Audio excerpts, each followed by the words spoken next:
We are talking Alien Reign of Man, directed by Justin Price. Now, how would I describe this film? Well, I would say it's a series of scenes with two people talking about techno-babble and pseudoscience, followed by the same thing over and over again, peppered with a few kind of alien sci-fi scenes and space. That's basically a film.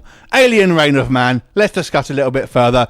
Clearly, I would say Justin Price is influenced by the likes of Ridley Scott, along with a few other kind of notable science fiction influences, and has tried to make an intelligent or somewhat intelligent science fiction film, but kind of pays fan service to a lot of things like anime, video games.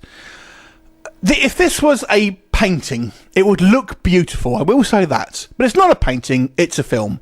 The story focuses on a group of space marine types as they are kind of on this alien planet looking for a way to save Earth. And on this planet there's these kind of creatures that they have to kind of get round, and then we have these kind of scenes involving other characters, these kind of zombie types. It's a bit of a mess, this film, I've got to say, and man, it's boring. This is a boring film. So let's look at it a little bit in a little bit more detail. But let's get anything positive out the way. So I will say there are some very beautiful shots in this film. The cinematography here is very, very good. And like I said, if you were to freeze frame this and you will look at screenshots, it looks like you're going to be in for a great film. Because it does. If you freeze frame it, there are some great looking shots here. And I would say, although I have some issues with it, some of the kind of the design choices here are also really good. I really like the designs of the aliens and stuff like that. They look pretty fantastic and unlike anything you've really seen before. And the armor that they'll kind of wear is kind of cool in a kind of corny sci-fi way. I still have some problems with that as well.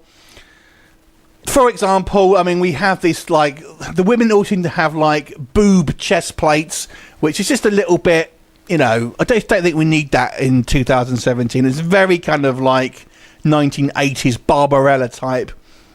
And it just kind of goes from that. On one hand, it wants to be this kind of like serious scientific film, or science, you know, sci-fi scientific film.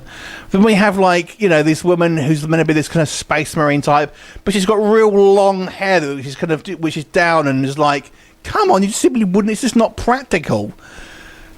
It's just very kind of like style over substance in certain areas.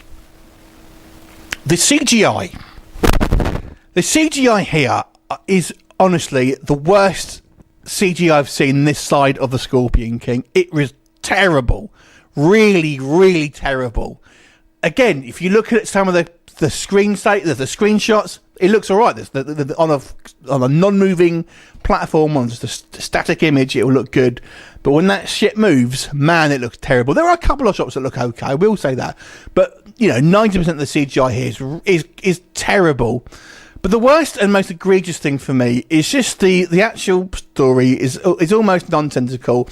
And we have these characters that clearly have no idea what the actors have no idea what they're saying, and they're delivering these lines. We have honestly scene after scene with literally different pairs of people talking about stuff and really just giving you exposition about what's happening, coupled with gobbledygook science or pseudoscience gobbledygook and technobabble, and it's just boring. And you're not interested. No one here has a character. There's not one of these characters actually has any character. It's just all visual, unfortunately. So I think Justin Price, he's obviously got a big idea about this kind of world and the tapestry that he kind of wants to read, but he can't write characters, unfortunately. He can't write an interesting story. I think he's probably a good ideas man, but the actual story and the characters are not his forte, unfortunately.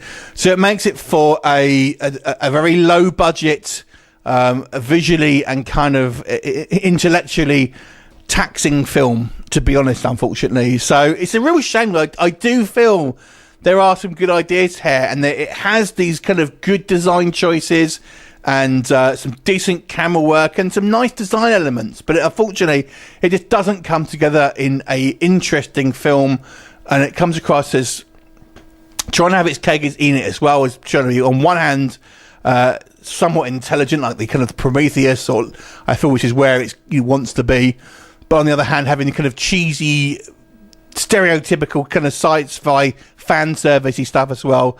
Overall, a crushing disappointment.